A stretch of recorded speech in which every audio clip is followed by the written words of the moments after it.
देखिए, अर्थव्यवस्था या इकोनॉमी, तो अर्थ की जो व्यवस्था होती है कि कैसे हम आय को व्यवस्थित करेंगे, तो वह हमारी अर्थव्यवस्था होती है।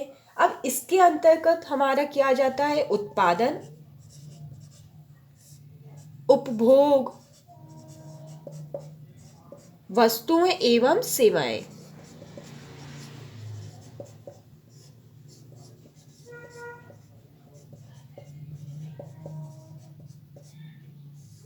तो इनके व्यापार से संबंधित सभी जो क्रियाकलाप होते हैं हमारे, वो शामिल होते हैं। अब अर्थव्यवस्था के माध्यम से एक निश्चित क्षेत्र या एरिया होता है, चाहे वो कोई देश हो, कोई राज्य हो या कोई क्षेत्र हो, इवन हर एक व्यक्ति भी अपने लेवल पे अर्थ की व्यवस्था करता है। अब देखिए, किसी भी क्षेत्र या देश की जो विशेष अर्थव्यवस्था होती है ना, तो उससे ही होने वाली जो आर्थिक क्रियाएं होती हैं, तो वह प्रकृति एवं प्रगति के स्तर को हमारे दर्शाती हैं, और उससे ही लोग अपनी आजीविका को प्राप्त करते हैं।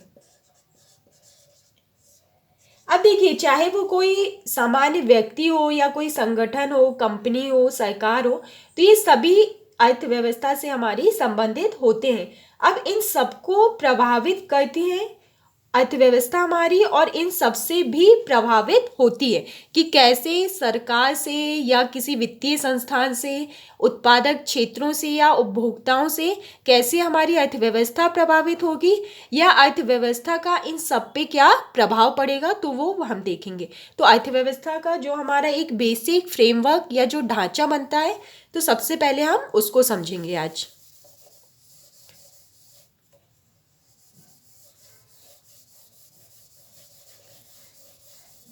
तो देखिए, 5 मूल तत्व हैं या स्तंभ हैं जिनके थ्रू हम अर्थव्यवस्था को समझेंगे। तो सबसे पहले आता है हमारा उत्पादक क्षेत्र।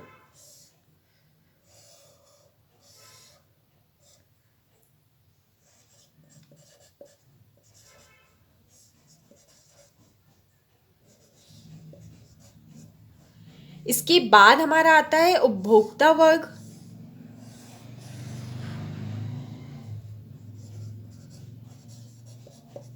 देखिए, ये जो फ्रेमवर्क मैं बना रही हूँ इकोनॉमी समझने के लिए बहुत इंपॉर्टेंट है, तो ये हमेशा आपको अपने माइंड में रखना है, तभी आप इकोनॉमी को अच्छी तरीके से समझ पाएंगे।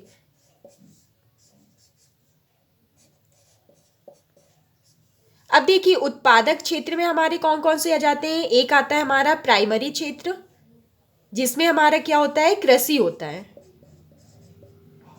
दूसरा होता है हमारा द्वितीयक क्षेत्र या सेकेंडरी, इसमें हमारे उद्योग होते हैं।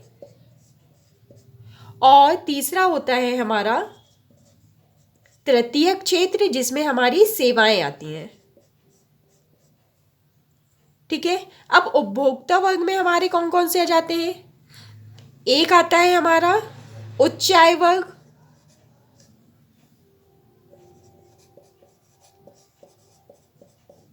इसके बाद हमारा आ जाता है मध्यम आय वर्ग,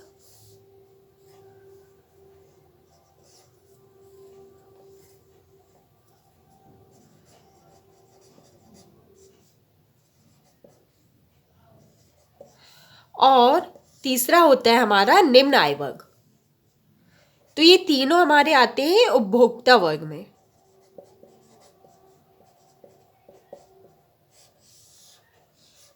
अब देखिए, ये दो स्तंभ हमारे बन गए। अब तीसरा स्तंभ हमारा होता है सरकार का।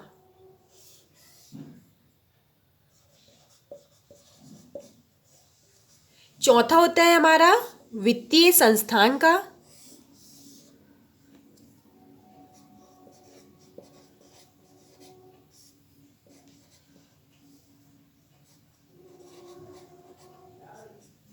जिसके अंदर हमारा किया जाता है आरबीआई, जो हमारी प्रमुख वित्तीय संस्थान है।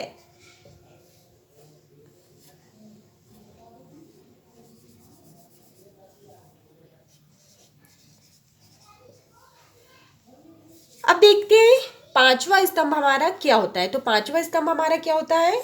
वाह या शेष विश्व जो हमारा बचता है भारत को छोड़ के, क्योंकि हम ये जो अर्थव्यवस्था देख रहे हैं किसके संदर्भ में देख रहे हैं, भारत के संदर्भ में देख रहे हैं। तो पांचवा स्तंभ हमारा क्या बन जाएगा, बाह्य विश्व, कि इससे हमारी अर्थव्यवस्था कैसे प्रभावित होती है ना। तो ये सभी वह कारक हैं जिनका प्रभाव हमारी अर्थव्यवस्था पर पड़ता है और अर्थव्यवस्था जिनसे हमारी प्रभावित होती है।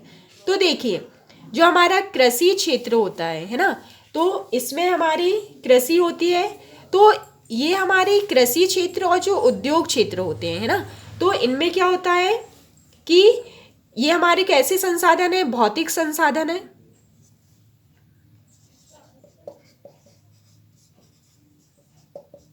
और जो हमारी सेवाएं हैं, तो सेवाएं थर्ड वाली हमारी कैसी हैं, ये मानव संसाधन हमें बना के देती हैं।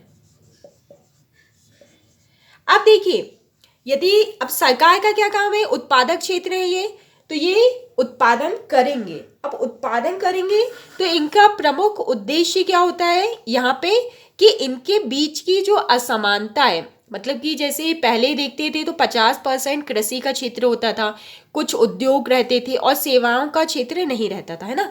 अब क्या है कि इन क्षेत्रों में जो असमानताएं हैं तो उनको कम करना है ना। तो मेन उद्देश्य क्या है, क्षेत्रीय असमानता को कम करना, मतलब सभी जो क्षेत्र हैं उनकी समान भागीदारी हो सके हमारी अर्थव्यवस्था में। तो इसका उद्देश्य क्या हो जाएगा हमारा, क्षेत्रीय असमानता को कम करना।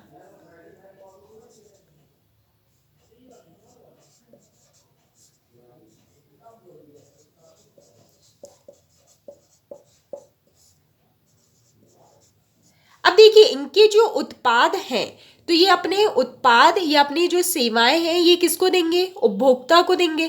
तो इनका सीधा कनेक्शन किससे हो जाएगा, उपभोक्ता से, ठीक है। अब क्या मतलब अपना जो भी सामान है ये किसको बेचेंगे, उपभोक्ता को बेचेंगे, चाहे वो उच्च आय वर्ग का हो, मध्यम आय वर्ग का हो या निम्न आय वर्ग का हो। अब सरकार भी इनकी जो सेवाएं होती हैं या उत्पाद होते हैं वह खरीदती है किस पे, एमएसपी पे, मतलब मिनिमम सपोर्टिंग प्राइस पे। अब सरकार क्या करती है, सरकार का काम क्या है, जैसे कि सरकार के पास आय कहाँ से आती है ना, सरकार की आय का जो मुख्य स्रोत होता है वह क्या होता है, कर। जो सरकार कर लगाती है उससे सरकार की आय आती है, मुख्य स्रोत उसका क्या हो जाता है, कर हो जाता है। अब सरकार व्यय कहाँ पे करती है ना, तो व्यय वो कहाँ पे करती है, अनुदान पे। जो अनुदान वह देती है उस पे उसका व्यय होता है। तो सरकार क्या करती है, इन उत्पादकों को है ना किस पे खरीदती है, मिनिमम सपोर्टिंग प्राइस पे, एमएसपी पे खरीदती है। और जो मुख्य उद्देश्य सरकार का क्या होता है, इसको सपोर्ट करना, जो हमारा निम्न आय वर्ग है इसको सपोर्ट करना। तो सरकार क्या करती है, इनको कम रेट पे जो उत्पाद होते हैं वह देती है। तो इनका रेगुलेशन जो होता है वो किसके थ्रू होता है, सरकार या गवर्नमेंट के थ्रू। क्यों, क्योंकि मुख्य लक्ष्य सरकार का क्या है, इनकी गरीबी हटाना, बेरोजगारी हटाना,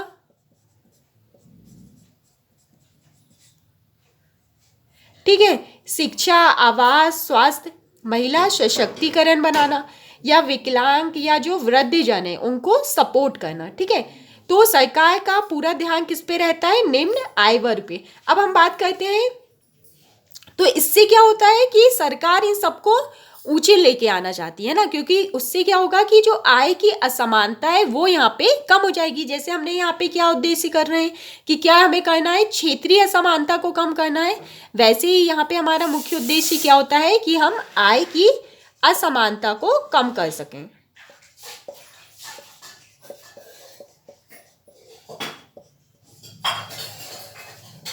ठीक है,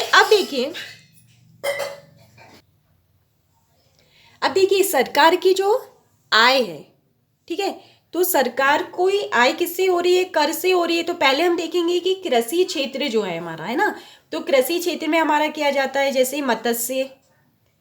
मत्स्य पालन हो गया, वानिकी हो गई, खनन हो गया, है ना। तो इन सब में हमारा क्या हो जाता है कि जो प्राथमिक क्षेत्र होता है या कृषि पर, तो इस पे कर नहीं लगता है ना। तो कृषि क्षेत्र पे हमारा कोई भी कर नहीं लगता है। तो ये तो हो गया कि यहाँ से तो हमारी कोई आय सरकार की नहीं बनेगी। अब सेकेंड है हमारा उद्योग। तो उद्योग पे हमारे कौन कौन से कर लगते हैं? एक तो उत्पाद है यदि, है ना, तो उत्पाद पे कर लगेगा हमारा कौन सा? Excise duty. और दूसरा हमारा कॉरपोरेट टैक्स या निगम कर कंपनी पे लगेगा।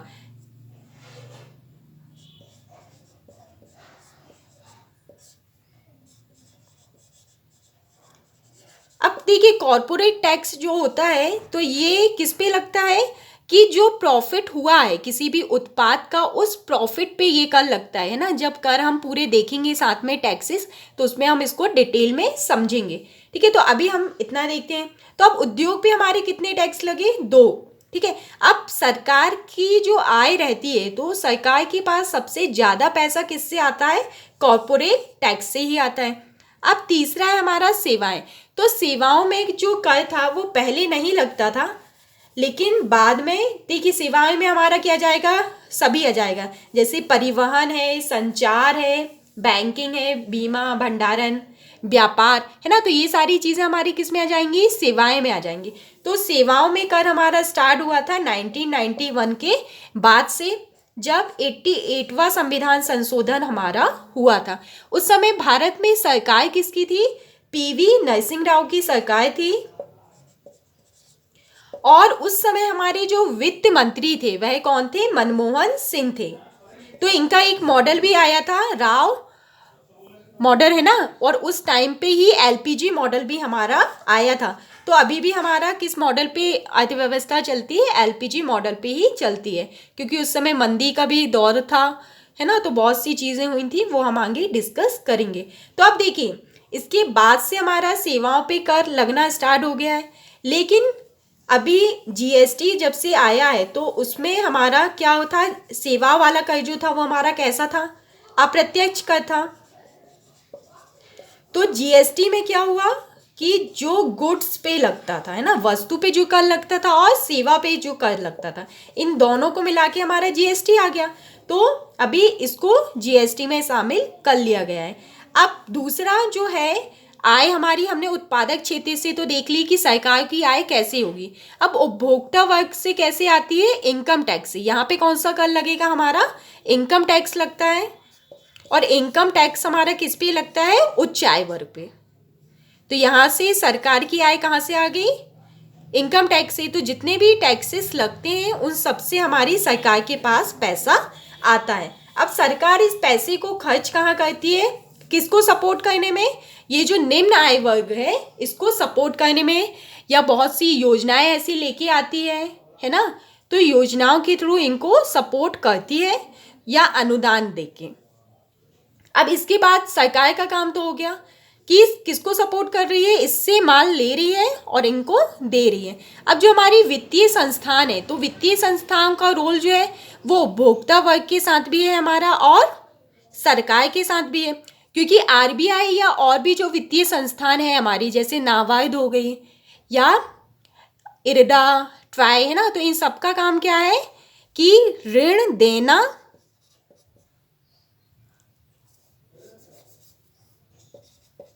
और ब्याज लेना, है ना। तो इनके पास पैसा कैसे आता है या ये अर्थव्यवस्था में कैसा रोल प्ले करते हैं, तो वो हमने समझा, है ना, कि कोई भी ऋण लेगा तो वित्तीय संस्थान का क्या काम है? उनको सपोर्ट करने के लिए ऋण देती है और उस ऋण पे जो ब्याज रहता है तो वो इंटरेस्ट ये इन वर्ग से लेती है। ठीक है, अब इसके बाद हमारा आता है पांचवा कि वह विश्व से हमारी अर्थव्यवस्था कैसे प्रभावित होती है। अब देखिए उत्पादक क्षेत्र जो है तो उसने सबसे पहले अपना माल किसको दिया? उपभोक्ता वर्ग को दिया। जो बचा बाकी सरकार ने लिया। अब इसके अलावा यदि कुछ और बचता है तो वह कहाँ पे बेचती है? दूसरे देशों में उसको निर्यात करती है। अब जब ये यहाँ पे निर्यात करती है तो पैसा आता है किसमें? डॉलर में आता है। तो सरकार क्या करती है? उस डॉलर को कन्वर्ट करती है रुपए में और वापस किसको दे देती है? इन क्षेत्रों को दे देती है। तो इससे हमारी सरकार के पास क्या होता है कि जो विदेशी मुद्रा होती है उसका भंडारण होता है। तो ऐसे हमारी पूरी अर्थव्यवस्था चलती है। तो ये बेसिक ढांचा है जो मैंने आपको बताया।